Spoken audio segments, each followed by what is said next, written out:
नमस्कार दोस्तों, स्वागत है मेरे YouTube channel UP board academy में। दोस्तों, अगर आप इस चैनल पर नए हो तो प्लीज़ चैनल को सब्सक्राइब करें तथा बेल आइकन को दबाएं, जिससे अगली वीडियो का नोटिफिकेशन आपको मिल जाए। दोस्तों, आज की जो हमारी क्लास है बहुत ही इंटरेस्टिंग होने वाली है। आज की क्लास में हम बात करेंगे गॉस की प्रमेय तथा उसके अनुप्रयोगों की, तथा गॉस का प्रमेय का यूज़ कहाँ कहाँ होता है। तो शुरू करते हैं आज की क्लास। दोस्तों, आज की क्लास है हमारी गॉस की प्रमेय। तो गॉस की प्रमेय क्या होती है वो मैंने यहाँ पर लिख दी है, उसको समझिए, फिर आपको मैं इसकी व्याख्या कराता हूँ, यानी एक्सप्लेनेशन कराऊंगा। गॉस की प्रमेय होती है कि विद्युत क्षेत्र में रखे किसी काल्पनिक बंद पृष्ठ से गुजरने वाला विद्युत फ्लक्स उस पृष्ठ में निहित कुल आवेश का 1/f गुना होता है। मान के चलिए हमारे पास ये जो है वो कोई काल्पनिक बंद पृष्ठ है जो किसी विद्युत क्षेत्र में रखा है, इसमें Q आवेश है। तो इससे जो गुजरने वाला जो विद्युत फ्लक्स होगा, वो इसमें निहित कुल आवेश का, यानी इसमें 1/f गुना होता है। क्या होता है? इससे गुजरने वाला विद्युत फ्लक्स। अब इसकी उपपत्ति देखिए, यानी इसको प्रूफ कैसे करेंगे। तो ये पेपर में आता है कि गॉस की प्रमेय लिखिए तथा इसको सत्यापित कीजिए, यानी तो इसकी उपपत्ति देखिए। यहाँ पर उपपत्ति, गॉस की प्रमेय की उपपत्ति मान के चलते हैं। ये देखिए, ये जो है ये एक काल्पनिक बंद पृष्ठ है, इसमें Q आवेश है, यहाँ पर रखा है वो Q आवेश। ये बहुत बड़ा काल्पनिक बंद पृष्ठ है, तो हम इसका छोटा सा सूक्ष्म क्षेत्रफल लेते हैं। मान के चलिए हमने ये जो है इसका जो सूक्ष्म क्षेत्रफल ले लिया, ये जो एरिया है वो इसका सूक्ष्म क्षेत्रफल ले लिया, ये वाला, ये मान के चलिए DA है। जो ये DA होगा इसके केंद्र, यानी यहाँ पर एक कोण अंतरित करेगा, ये कोण अंतरित करेगा, तो हमने इस प्रकार करवा दिया, ठीक है ना। इस प्रकार कोई कोण अंतरित करेगा, मान के चलिए ये जो कोण है वो हो गया D ओमेगा, ये जो कोण है वो D ओमेगा हो गया। तो ये D ओमेगा कोण है। तो अब हमें उपपत्ति के बाद हमें क्या लिखना है? उपपत्ति के बाद हमें ये लिखना है कि विद्युत क्षेत्र में कोई काल्पनिक बंद पृष्ठ रखा हुआ है जिसमें Q आवेश है, इसका सूक्ष्म क्षेत्रफल DA इसके केंद्र पर एक सूक्ष्म कोण अंतरित करता है जिसे D ओमेगा मान के चलते हैं। तो हम जानते हैं यहाँ पर लिखना है वी नो डेट। हम जानते हैं, हम क्या जानते हैं, मैंने आपको बताया था D फाई इजिकल टू होता है EDA, होता है कि नहीं होता है EDA। अगर फाई को मैं हटा देता हूँ तो इस पर क्लोज इंटीग्रल DA हो जाएगा। क्लोज इंटीग्रल क्यों आया, पहले आप समझिए। इंटीग्रेशन का जो मार्ग है ये क्यों आता है? इंटीग्रेशन का ये मार्ग इसलिए आता है जब एक साइड से अगर हम डिफरेंशिएशन मार्ग यानी ये D को हटाते तो दूसरी साइड पर स्वयं ही इंटीग्रेशन मार्ग लग जाता है, यानी कि डिफरेंशिएशन और इंटीग्रेशन एक दूसरे के उल्टे होते हैं, यानी विपरीत होते हैं। तो यहाँ आ जाएगा, तो यहाँ पर आया है क्लोज इंटीग्रल। क्लोज इंटीग्रल क्यों आया है? क्योंकि ये किसी हम बंद पृष्ठ के लिए ले रहे हैं। तो देखिए, ये विद्युत क्षेत्र की दिशा दर्शा दी हमने। तो फाई इजिकल टू ई तो होगा नहीं, DA का हो जाएगा। अब देखिए E, यानी कि यहाँ पर देखिए DX का जो इंटीग्रेशन होता है वो X होता है, तो DA का जो इंटीग्रेशन होगा वो A हो जाएगा, तो E हो जाएगा। तो यहाँ देखिए फाई इजिकल टू E का मान मैंने क्या बताया था आपको, एक बिंदु आवेश के कारण 1/4πε0 Q/r², ये बताया था। अब देखिए A, ये जो A है ये गोले के लिए तो इसका क्षेत्रफल, तो गोले का क्षेत्रफल क्या होता है πr²। अब r² से r², इससे ये कट गया, तो फाई इजिकल टू जो निकल के आया वो ये निकल के आया, ठीक है ना। तो फाई इजिकल टू Q/f²।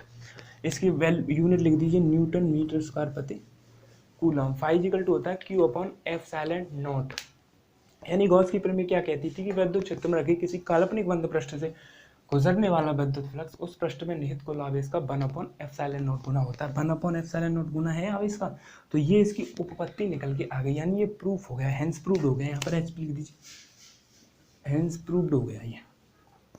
तो गॉस की प्रमेय हमारी हो गई। अब आती गॉस की प्रमेय के अनुप्रयोग यानी एप्लीकेशंस ऑफ गॉस थ्योरम।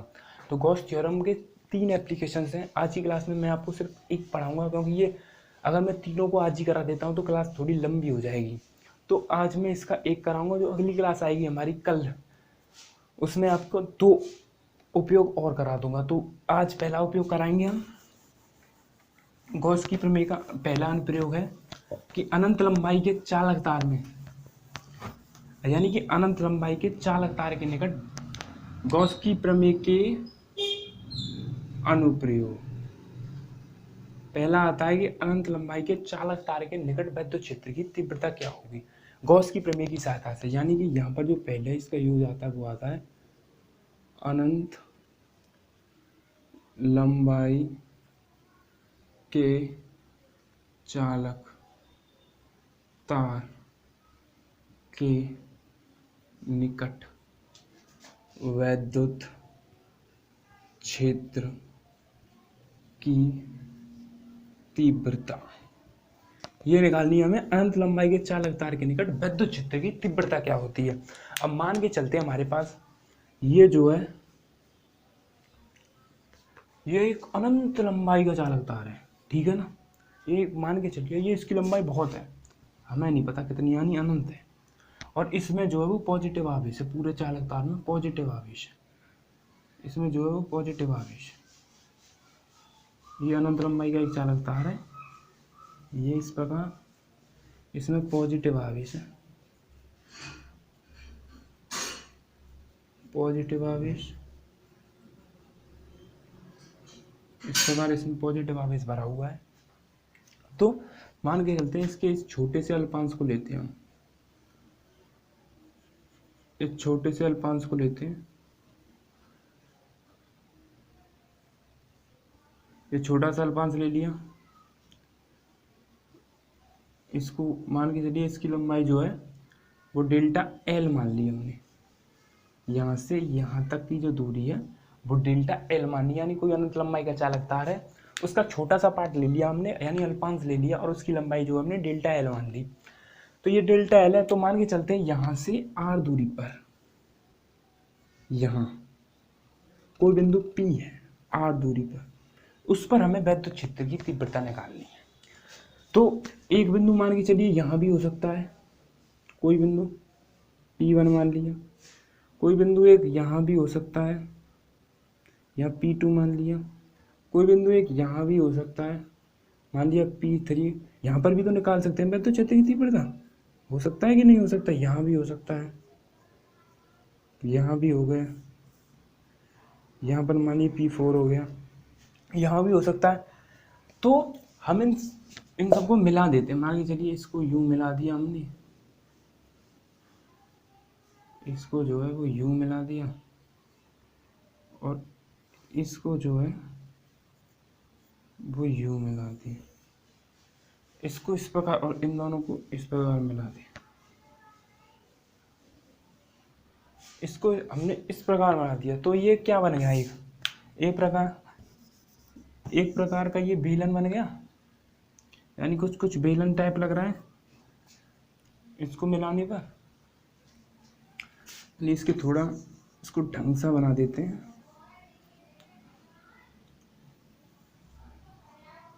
ये एक टाइप का बेलन बन गया। तो यहाँ पर विद्युत क्षेत्र की तीव्रता E और क्षेत्रफल E, यहाँ पर जो क्षेत्रफल की दिशा होगी वो यूं होगी, ठीक है ना, और विद्युत क्षेत्र की दिशा होगी वो यूं होगी, ऐसी इस पॉइंट पर होगी इसी प्रकार।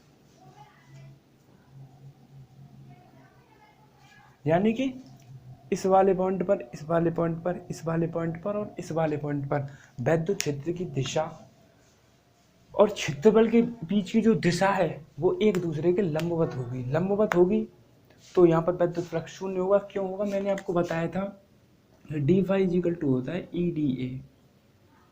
अगर ई डी ए, अगर इसको मैं खोलता हूँ तो आता है E D A cos theta.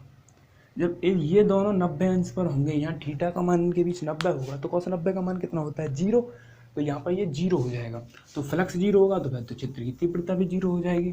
तो ये चित्र बनाने के बाद आपको ये लिखना है कि माना कोई अनंत लंबाई का एक चालक तार है जिसमें धनावेश एक समान रूप से फैला हुआ है और तथा इसका जो रेखीय आवेश घनत्व, एक तार है तो उसका रेखीय आवेश घनत्व होगा वो लैम्बडा है, यानी लैम्बडा है। तो इससे r दूरी पर इस चालक तार के सूक्ष्म यानी अल्पांश की लंबाई डेल्टा एल है, उससे r दूरी पर कोई बिंदु P है जिस पर हमें वैद्युत क्षेत्र की तीव्रता निकालनी है। सीधा सीधा हो गया। तो अब यहाँ पर इतना लिखने के बाद आपको लिखना है P1 व P2 पर वैद्युत क्षेत्र तथा क्षेत्रफल के सदिश एक दूसरे के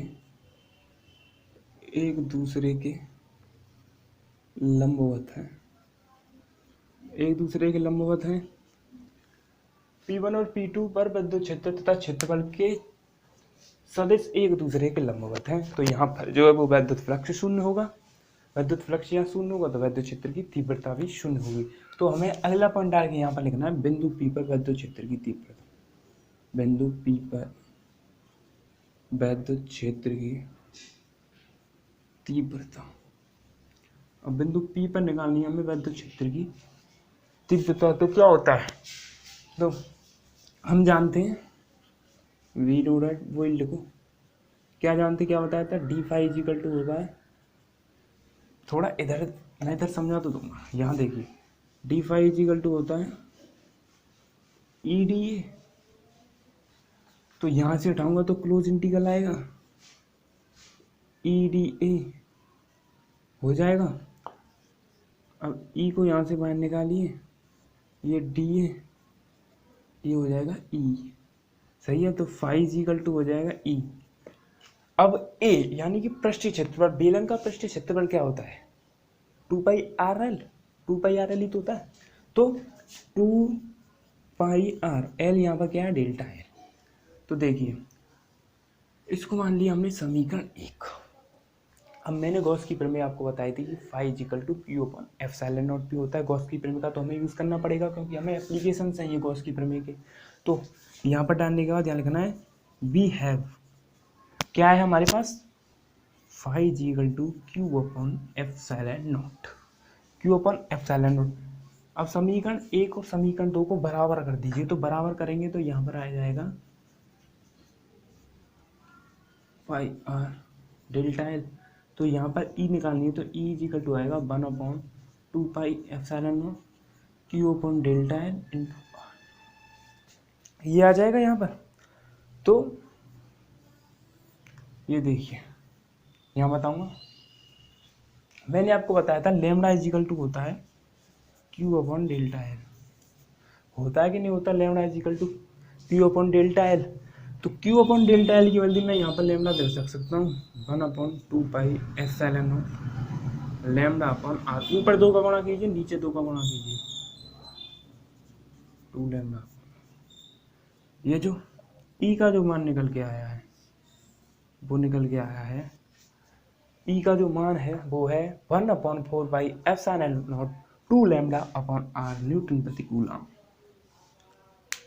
तो अनंत लंबाई के चालक तार के निकट जो विद्युत क्षेत्र की तीव्रता निकल के आती है गॉस की प्रमेय के यूज के अनुसार, उसका यूज करके वो आती है E equal to 1 upon 4 epsilon naught 2 lambda upon r. तो इस गॉस की प्रमेय का आज एक पहला एप्लीकेशन पूरा हुआ। दोस्तों आशा करता हूँ कि आपको ये क्लास अच्छी लगी होगी। अगली क्लास में हम बात करेंगे गॉस की प्रमेय के दूसरे और तीसरे उपयोग की, यानी जो दूसरा है अनंत लंबाई की समतल चादर में विद्युत क्षेत्र की तीव्रता और किसी गोले के बाहर भीतर तथा उससे 8 दूरी पर विद्युत क्षेत्र की तीव्रता, उसको निकालेंगे।